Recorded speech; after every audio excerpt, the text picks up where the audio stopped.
Yesus adalah anak Allah, Allah tetap berada di dalam dia dan dia di dalam Allah. Kita telah mengenal dan telah percaya akan kasih Allah kepada kita. Allah adalah kasih dan barang siapa tetap berada di dalam kasih, ia tetap berada di dalam Allah dan Allah di dalam dia. Dalam hal inilah kasih Allah sempurna di dalam kita, yaitu kalau kita mempunyai keberanian percaya pada hari penghakiman. Karena sama seperti dia, kita juga ada di dalam dunia ini. Di dalam kasih tidak ada ketakutan. Kasih yang sempurna melenyapkan ketakutan. Sebab ketakutan mengandung hukuman dan barang siapa takut, ia tidak sempurna di dalam kasih. Kita mengasihi karena Allah lebih dahulu mengasihi kita. Jikalau seorang berkata, "Aku mengasihi Allah," dan ia membenci saudaranya, maka ia adalah pendusta. Karena barang siapa tidak mengasihi saudaranya yang dilihatnya, tidak mungkin mengasihi Allah yang tidak dilihatnya. Dan perintah ini kita tidak diterima dari dia. Barang siapa mengasihi Allah, ia harus juga mengasihi saudaranya. Demikian pembacaan firman Tuhan. Dalam pembacaan firman tadi, Ibu mau menyampaikan mengapa kita harus saling mengasihi anggota keluarga kita. Allah sudah terlebih dahulu mengasihi kita, yaitu buktinya Yesus rela mati di kayu salib untuk menebus setiap dosa kita. Oleh karena itu, kalau Allah sudah mengasihi kita, maka kita pun seharusnya mengasihi anggota keluarga kita atau sesama kita. Jika kita tidak bisa mengasihi sesama, maka kita juga tidak mengasihi Allah.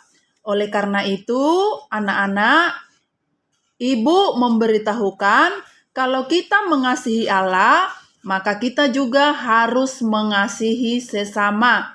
Kira-kira siapa sesama di dalam kehidupan kita? Siapa mereka? Yaitu orang-orang di sekitar kita.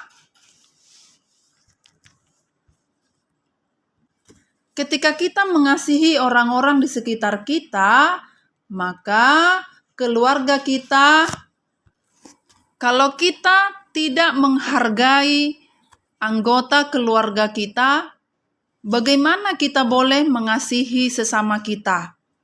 Benar enggak, Nak?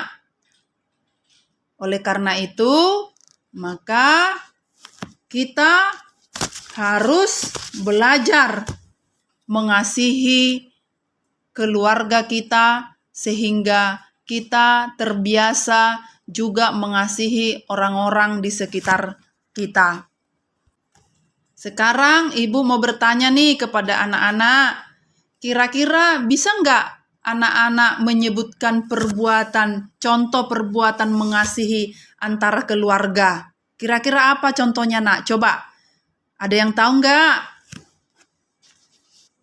Ibu hari ini memberitahukan kepada anak-anak bahwa yang pertama, kita harus berkata sopan kepada orang tua kita.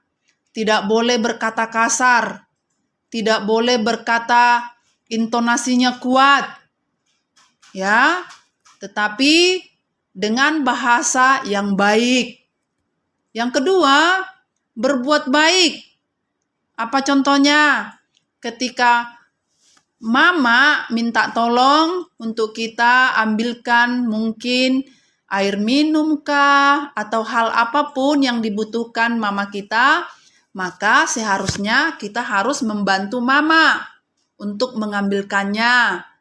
Atau mungkin Bapak, ketika Bapak sibuk mungkin membersihkan motor atau mobil, mencuci di depan rumah, maka ketika mereka minta tolong kepada kita mengambilkan barang yang lain, maka kita harus membantunya dengan sukarela.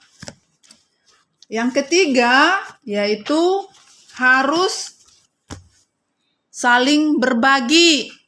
Ya, anak-anak, kalau kita memiliki makanan dan ada teman kita di sebelah kita tidak ada memiliki makanan, maka kita harus saling berbagi dengan mereka, menawarkan makanan kita supaya mereka juga boleh menikmati makanan yang kita punya. Anak-anak, sekarang ibu mau bercerita tentang seorang anak muda yang bernama Yusuf di dalam Alkitab. Pernah dengar nggak ceritanya? Siapa yang sudah pernah dengar? It's okay, kalau sudah pernah dengar mungkin di sekolah minggu, tapi hari ini ibu mau bercerita tentang Yusuf. Siapa Yusuf? Yusuf adalah anak dari Yakub dan ibunya bernama Rahel. Yusuf mempunyai 11 orang saudara laki-laki dan seorang saudara perempuan. Di rumahnya, Yusuf menjadi anak kesayangan bapaknya. Bahkan ia pernah diberikan baju yang sangat indah oleh bapaknya. Namun sayang, hal itu membuat saudara-saudaranya iri dan membenci Yusuf. Kira-kira pernah nggak seperti itu adik-adik alami di dalam keluarga? Ya, ketika ibu membelikan baju kepada saudara atau kakak atau adik, kita merasa iri. Nggak boleh ya nak ya. Oke, ibu lanjut cerita Yusuf. Suatu ketika, Yusuf menjumpai abang-abangnya di ladang. Waktu itu, abang-abangnya lagi menggembalakan domba di ladang. Lalu, abang-abangnya merencanakan sesuatu yang jahat kepada Yusuf. Akhirnya, Yusuf dijual kepada seorang pedagang yang kebetulan lewat di situ. Mereka mengatakan kepada bapak Yakub bahwa Yusuf telah mati diterkam binatang buas. Kemudian Yusuf dibawa ke Mesir dan dijadikan pembantu. Namun, karena Tuhan Allah selalu menyertai Yusuf, akhirnya Yusuf menjadi seorang pemimpin yang terkenal dan kaya raya di Mesir. Kira-kira anak-anak senang gak menjadi orang yang terkenal, menjadi orang kaya, orang yang berhasil? Pasti senang ya. Oke, kita dengarkan selanjutnya. Ketika ada bencana kelaparan di kampung Kanaan, kampung halaman Yusuf, abang-abang Yusuf datang ke Mesir untuk mencari makanan. Dan akhirnya Yusuf bertemu dengan abang-abangnya. Yusuf menangis dan memeluk mereka. Yusuf tidak menyimpan dendam. Yusuf menangis karena dia sangat menyayangi saudara-saudaranya, walaupun mereka telah berbuat jahat kepadanya. Nah, anak-anak ibu, harusnya kita dapat seperti Yusuf.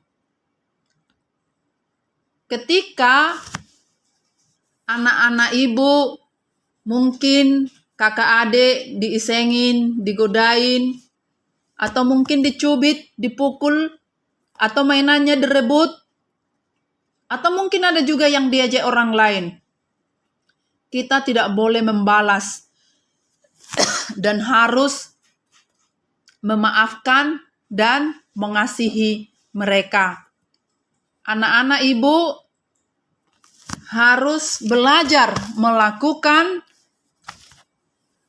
dengan meminta pertolongan Tuhan Yesus.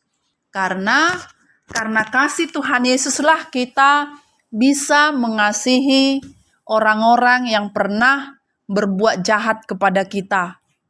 Ya, dan hari ini tema pembelajaran kita tentang saling mengasihi anggota keluarga. Dan ibu berharap bahwa anak-anak ibu belajar untuk mengasihi orang tua kita, keluarga kita, sesama kita. Kalau tidak mungkin mampu mengasihi karena pernah dimarahi, pernah mungkin disakiti, maka mintalah pertolongan dari Tuhan Yesus. Karena Yesus itu adalah kasih. Yesus itu adalah sumber kasih yang sejati. Dan ibu berharap mulai hari ini kita harus saling mengasihi satu dengan yang lain. Terima kasih.